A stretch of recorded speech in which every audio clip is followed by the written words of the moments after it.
The bunkers, on the symbols of Nazi invincibility, now lie abandoned across Germany.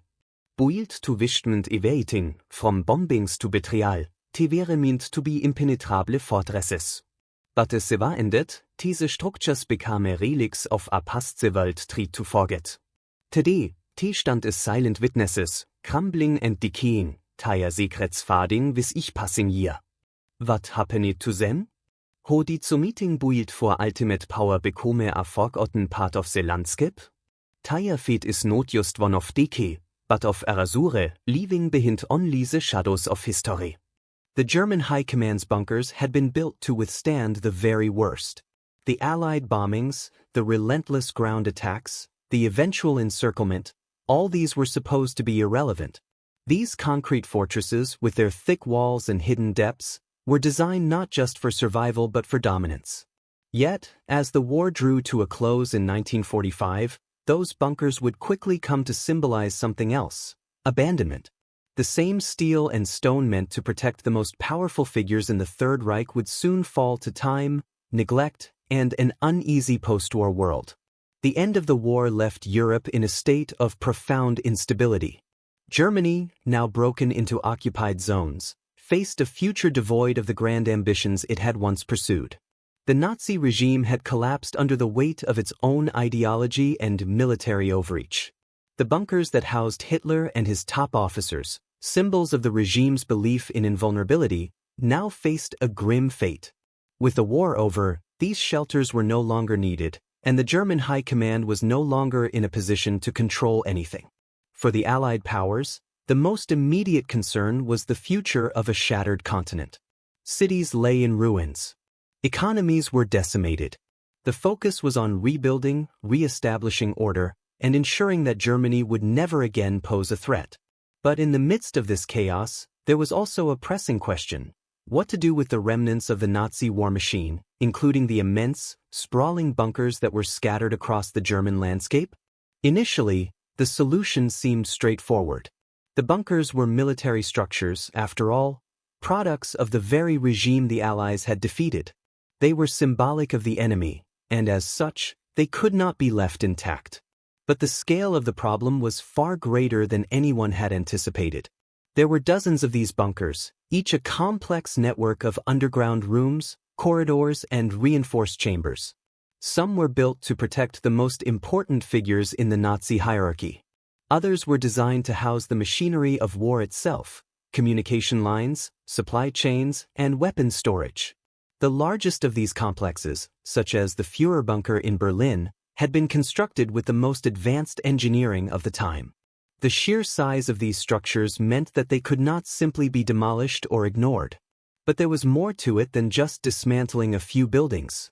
These bunkers had become part of the landscape, both physically and psychologically. The war had ended, but its marks remained. Some of the structures were built deep into the earth, others embedded into mountainsides, and many others scattered in remote areas far from the major population centers. For the Allied powers, the challenge was not simply to destroy the bunkers, but to figure out what would replace them and how best to remove the Nazi legacy from Germany's fabric.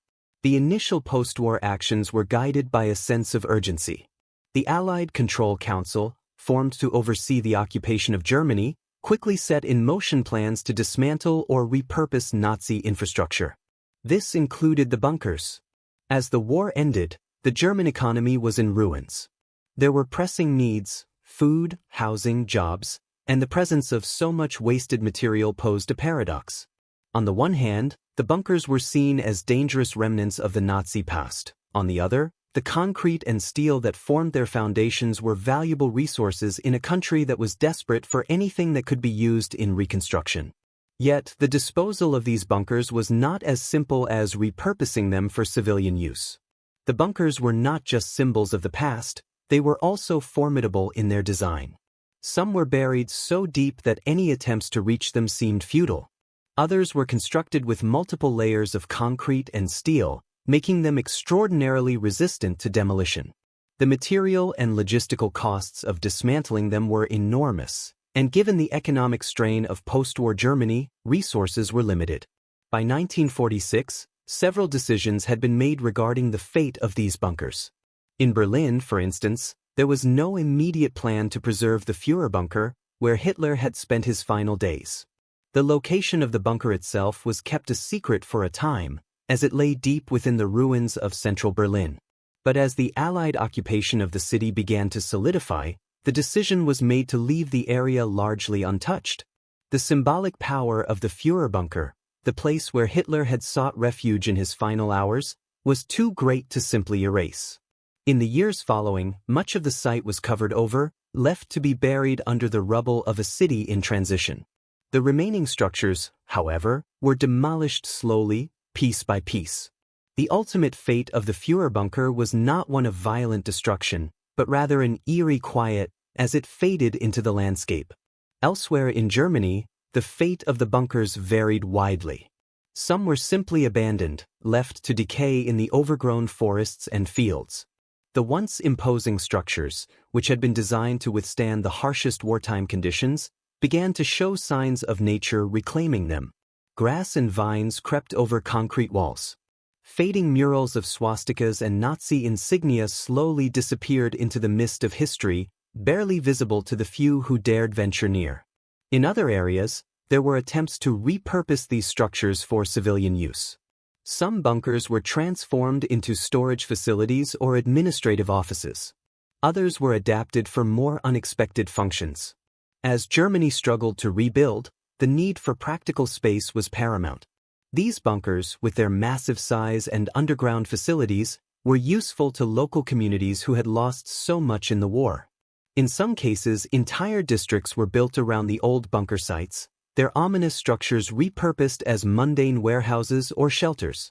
However, not all bunkers could be so easily put to use. Many had been so thoroughly integrated into the military infrastructure of the Third Reich that their design made them unsuitable for civilian life. The sheer scale of some of these bunkers made them unwieldy. One such site was the Adlerhorst Eagle's Nest in Bavaria, which was heavily fortified and housed extensive military communications networks.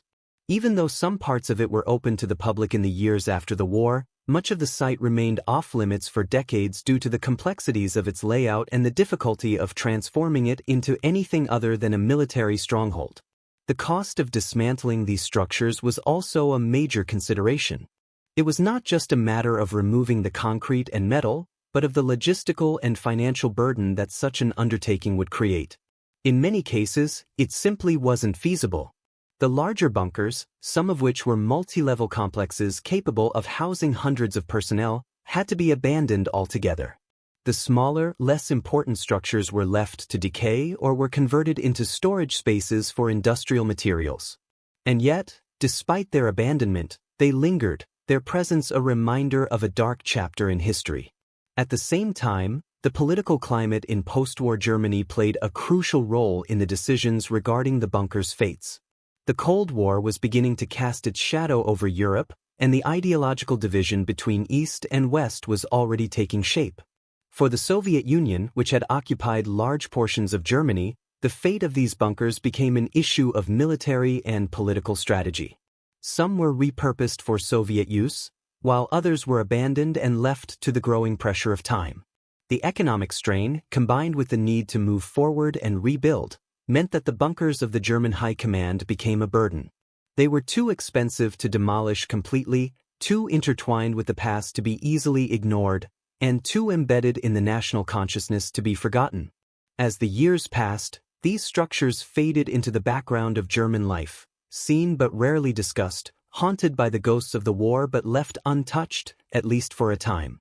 And so, the bunkers that had been meant to house the powerful figures of the Nazi regime, meant to be symbols of their invulnerability, became forgotten, decaying monuments to a lost era. The paradox was clear. They had survived the war only to face a slow, inevitable decline, victims of a world that had long since moved on. The post-war years brought with them a paradox.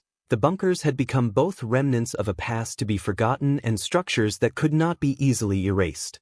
As time marched forward, the fate of the German High Command's bunkers unfolded in unexpected ways. Some of the complexes that had once seemed invincible slowly succumbed to the pressures of decay and neglect. Others were transformed into something entirely different, their pasts buried beneath layers of new history. Yet in the end, none of these bunkers could escape their original purpose. They were built to withstand the most destructive forces known to man, but they could not survive the weight of time and history itself. By the 1950s, the situation had evolved. In East Germany, where the Soviet influence was strong, many of the bunkers that had once been key parts of the Nazi war machine were repurposed for military use. The Cold War had begun in earnest, and the Eastern Bloc had little interest in erasing the traces of the past. These bunkers, designed to withstand aerial bombardment and ground assaults, were well suited for the new geopolitical tensions that defined the post-war era. The Soviets did not seek to erase the past but rather to use it as a tool for their own security. Many of the bunkers were reoccupied by the East German military, who found their underground spaces perfect for storing weapons and ammunition. But in the West, the situation was different. In West Germany, there was a desire to move on from the war, to rebuild and reintegrate into the world community. Here, the bunkers became symbols of the country's dark past, something that the people and the government sought to distance themselves from. The bunkers that were not demolished or repurposed became sites of gradual decay.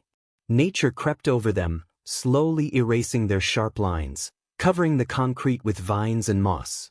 They were left to rot, their pasts forgotten, or at least suppressed. The truth, however, remained. Beneath the surface, the bunkers still held the memories of a war that had changed the world forever. In some instances, the bunkers were destroyed, but this too was a slow and costly process. The sheer size of the structures made them difficult to dismantle, and as the decades passed, the resources required to complete this task dwindled.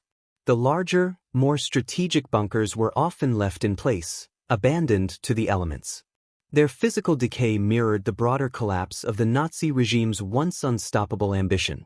The bunkers were no longer the homes of high-ranking officers. They were nothing more than relics of a defeated ideology. By the 1970s and 1980s, many of the bunkers had taken on an almost mythic status.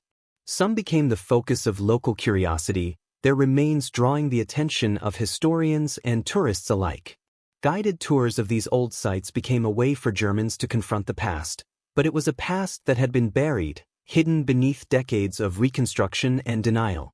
Some bunkers, such as the Führerbunker in Berlin, became inaccessible due to their location in heavily developed urban areas, while others remained largely undisturbed in rural parts of Germany, their entrances hidden behind overgrown shrubbery and trees. The tension between forgetting and remembering continued to play out in the history of these bunkers. They had once been symbols of the Nazi regime's might, the physical embodiment of its leaders' belief in their own invincibility. But after the war, they became symbols of something entirely different: defeat, loss, and the inevitability of history. Over the years, as more and more bunkers fell into ruin, the questions around their preservation became less about what to do with them and more about whether they should be preserved at all. Should these reminders of the past be left to decay, or should they be maintained, if only to remind future generations of the destructive power of war? The fate of the bunkers was also affected by the changing political landscape. As the Berlin Wall fell in 1989 and the reunification of Germany brought new political realities, many of these structures were once again re-examined. The 1990s brought with it new debates over memory and heritage, and some bunkers, particularly those in Berlin, were preserved as historical sites. However, for the most part, the remnants of the German High Command's bunkers remained forgotten, overlooked by a generation eager to leave behind the scars of war. And yet, despite the passage of time, the legacy of these bunkers endures. They stand as silent witnesses to a war that reshaped the world, a reminder of the unrelenting nature of history and the long shadows cast by conflict. The bunkers, now little more than decaying structures scattered across the German landscape, offer no answers, only questions. What happened to them? What were they meant to be? What did they represent? These questions remain, buried beneath layers of history, yet the answer is clear. The bunkers have become part of the land itself, intertwined with the memories of a past that refuses to be forgotten. In the end, the fate of the bunkers built for the German High Command is a story of erasure and survival. Some were repurposed, some decayed, and others were left to fade into history. But all of them were once symbols of power and invincibility, and now they are mere shadows of what they once were. In a world that had moved on from the war, these bunkers remain as quiet monuments to the past, reminders of a time when the world was irrevocably changed. And as they continue to degrade, buried in the ground or overtaken by nature, they stand as a testament to the passage of time, to the cost of war, and to the ultimate fate of all things built in the name of power. Their story is not one of glory, but of quiet dissolution, an inevitable end that was written in the stones long before it came to pass.